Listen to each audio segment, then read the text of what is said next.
Panthers have fired head coach Frank Reich, with Carolina sitting at 1-10 on the year. That's the worst record in the NFL, but Panthers owner David Tepper is now changing course. The Carolina Panthers are without a doubt the worst team in the NFL, and we have a new worst team in the NFL each and every year. But there's a huge difference between the Carolina Panthers of this year and the Chicago Bears of last year and the Jacksonville Jaguars of the year before and the year before that. And the difference between all of these teams, at least for the teams of the previous years, there was a light at the end of the tunnel. But in this case, there is no light at the end of the tunnel. As a matter of fact, the Panthers are trapped in mediocrity for quite some time as a result of some horrible decisions they made. And maybe today they made another. We're going to dive into whether they did or not. So before we get to the content, make sure you drop a like, subscribe, and turn on our notifications to help the channel grow. Now that we get all of that out of the way, work!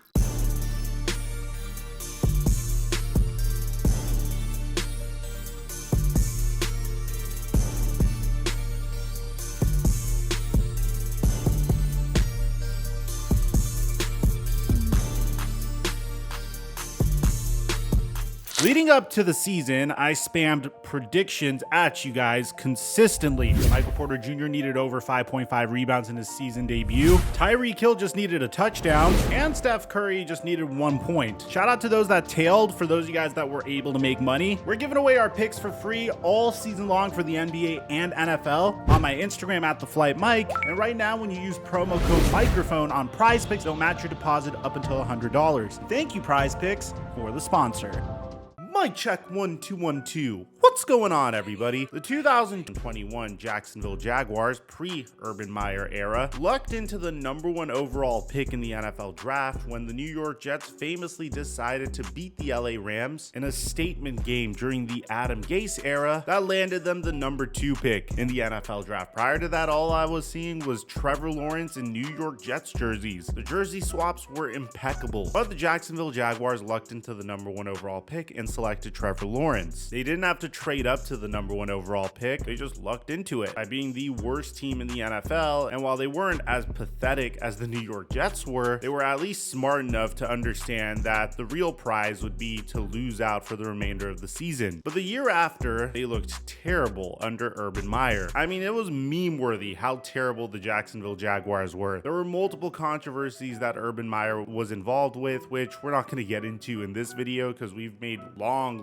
videos 2 years ago on that topic alone. But as a result, they were able to get the #1 overall pick once again. Last year, it looked like the Houston Texans were going to get the #1 overall pick, but I guess Lovie Smith gave a parting gift to his former franchise, the Chicago Bears, by winning one of their final games, which allowed the Chicago Bears to get the #1 overall pick. But the Bears really didn't seem like a terrible team. At the very minimum, there was a light at the end of the tunnel. They were trending somewhere. They had assets. They had salary cap from the Khalil Mack trade, Robert Quinn trade, and the Roquan Smith trade. There was a plan that was clearly in place for the Chicago Bears. For the Carolina Panthers, however, it seems like they took the opposite approach. And I've said throughout the past year, I understand the psychology of their decisions. Since David Tepper became the owner of the Carolina Panthers, there's been a revolving door at the quarterback position. I mean, they move on from Cam Newton and they trade for Sam Darnold, which I thought was a low risk, high reward type of move. And for the first 3 weeks, it seemed like it was working great. But when Sam Darnold didn't pay off, they decided to try to bring in Baker Mayfield and PJ Walker and eventually Cam Newton, not in that order, until they decided that Matt Rule needed to be fired in the middle of last year. Someone else that was fired in the middle of last year was none other than Frank Reich. Now, I've said in the past that Frank Reich and the Carolina Panthers are very similar to one another. Frank Reich had the same exact problem that the Carolina Panthers had. There was no stability at the quarterback position during his tenure with the Indianapolis Colts. And I guess this really just goes to show you how volatile it can be to be a coach in the NFL or a quarterback in the NFL, because there are times where things just don't go your way. Frank Reich originally took the job with the Indianapolis Colts thinking that he was going to get the opportunity to coach Andrew Luck. And in year one, that worked out remarkably. Andrew Luck had one of his most prolific seasons to date. But little did we know that that was going to be Andrew Luck's final season. Next Next thing you know, Frank Reich is coaching Jacoby Brissett. Then he got desperate and brought back a familiar face, Phillip Rivers, a guy that he coached during his time in San Diego as a quarterbacks coach and then later on an offensive coordinator, before bringing back another familiar face, Carson Wentz, once Phillip Rivers retired, a man that he was credited with creating MVP caliber offenses around during his time with Philadelphia as their offensive coordinator, which I don't know if you guys remember, and Eagles fans, you could check me on this, but when Doug Peterson was in his last year as the Philadelphia Eagles head coach, people were crediting Frank Reich's offense for the Philadelphia Eagles' success, not necessarily Doug Peterson fully. In my opinion, I felt like the reason why Doug Peterson wasn't working out with the Philadelphia Eagles was the players that the Eagles were bringing on or Doug Peterson to coach were just terrible. Howie Roseman was missing in draft after draft after draft, and recently he's been crushing it, but back then, not so much. But I digress. And we all know what would happen last year with the Indianapolis Colts. The Colts would bring in Matt Ryan, it wouldn't work out, Frank Reich was fired in the middle of the season, Jeff Saturday was brought in as interim head coach. So the main point of this being that both the Carolina Panthers and Frank Reich have had trauma in regards to trying to get a franchise caliber QB on their team, which is why, psychologically speaking, the trade makes sense. The Carolina Panthers decided to make a huge trade with the Chicago Bears to finally get their quarterback of the future after trying to find the man under center every single year ever since Dave Tepper took over as owner. They swung one of the most aggressive trades that I think I've seen since probably the San Francisco 49ers trade in the 2021 NFL draft. And I'm going to be honest, this looks way worse. So the Chicago Bears traded the #1 overall pick, and in return, the Panthers traded the Bears DJ Moore, their first round pick, which the Chicago Bears used on Darnell Wright, their second round pick, which the Chicago Bears used on Tyreek Stevenson, a 2024 first round pick, which is currently the #1 overall pick in a loaded 2024 draft class, and a 2025 second round pick. When you consider the fact that the Chicago Bears still got to make a selection at the 10th overall pick in the 2023 NFL draft, got a wide receiver 1 out of it, and next year's #1 overall pick, this trade looks so one-sided, it's crazy. But the crazier part about this situation is who the Panthers wanted to take with the #1 overall pick. Now, leading into the draft, the consensus #1 overall selection was considered to be Bryce Young, but it was very neck and neck, and you could make an argument for CJ Stroud back then. While Bryce Young won a Heisman, was considered to be undersized, and played on a talented offense, CJ Stroud never won a Heisman, came from a college that was notorious for having quarterback prospects fail in the NFL, and played with all-world talent at the wide receiver position. There were some people that speculated that the reason why CJ Stroud was so successful to begin with was because he had all-world talent around him. I personally never bought into the narrative, but I felt like an argument could be made for both. But it seems like Frank Reich wanted one prospect over the other. We'll find a court. Play some horses. It's right here. Come on.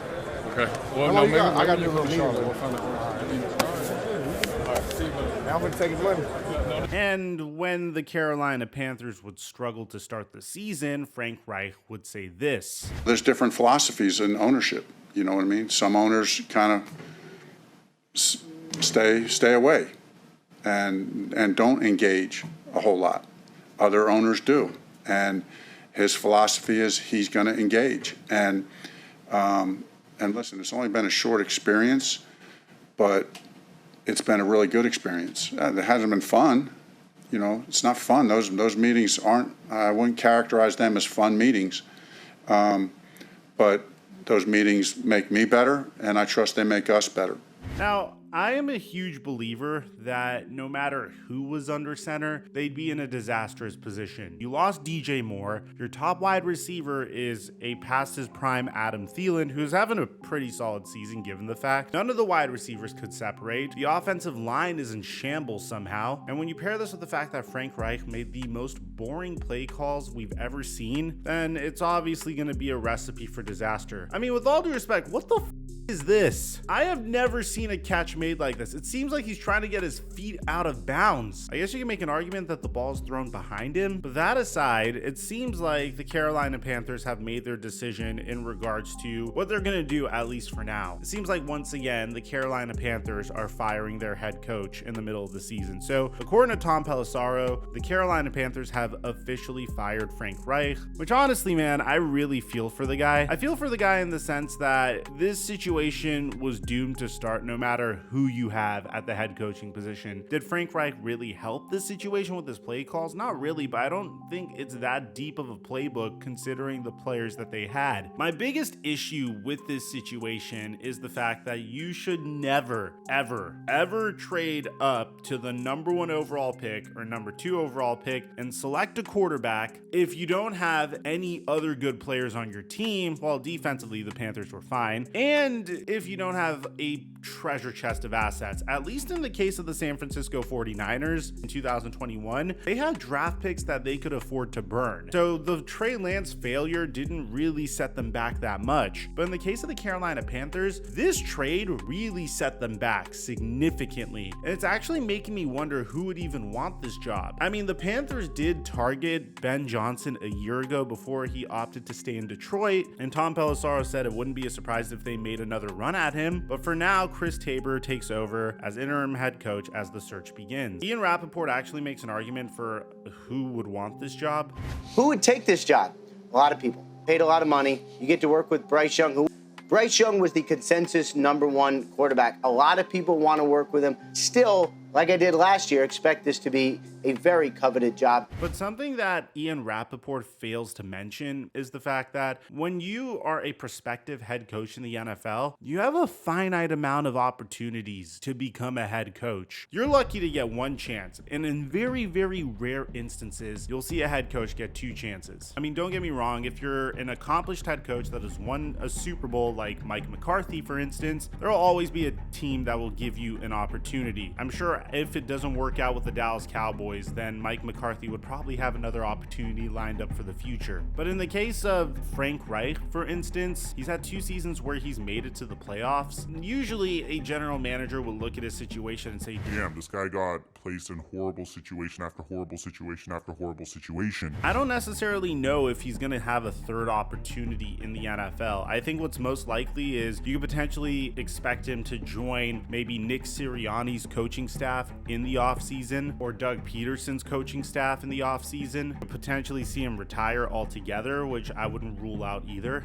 I mean, his coaching tree is doing pretty well in the NFL, so he definitely has a means to stick around if he wanted to. I just don't know if he's ever going to get a chance to coach again. And it sucks because I do believe he's possibly a good coach. I just don't think he was placed in the best situations to succeed, unfortunately. Now, Frank Reich actually handled his firing with class and grace, saying that the NFL is a meritocracy. It's not unconditional love. I understand from a professional standpoint, Mr. Tepper is going to have certain standards that he expects to have met, and I have no hard feelings. And if you're a Panthers fan, you might feel some relief, but the one part about this that I believe is the biggest red flag of all is the fact that the Carolina Panthers didn't just fire Frank Reich, they actually fired some really good coaches as well. Josh McCown, who I'm a huge fan of personally, who is the man telling CJ Stroud that he's looking forward to having him in Charlotte, got fired as well as the quarterback's coach. And assistant head coach slash RB coach Deuce Staley, who made a remarkable name for himself on Hard Knocks when the Detroit Lions were on Hard Knocks, also got fired. So it seems like David Tepper is completely clearing house here. And in my opinion, Deuce Staley and Josh McCown are phenomenal coaches that don't deserve to be let go so quickly. Now, what would I do if I was the Carolina Panthers? Well, I think we need to accept the fact that the situation that they're in is one of the worst situations I think I've ever seen a football team be in. You have a quarterback on a rookie scale contract, which typically, if you have a QB on a rookie scale contract, you try to go all in and build around him as much as you can so you can take advantage of his below market contract and potentially try to be a Super Bowl contender. In the case of the Carolina Panthers, they have a quarterback on a below market contract and a team that is the worst team in the NFL and absolutely no assets. And by the time they get their shit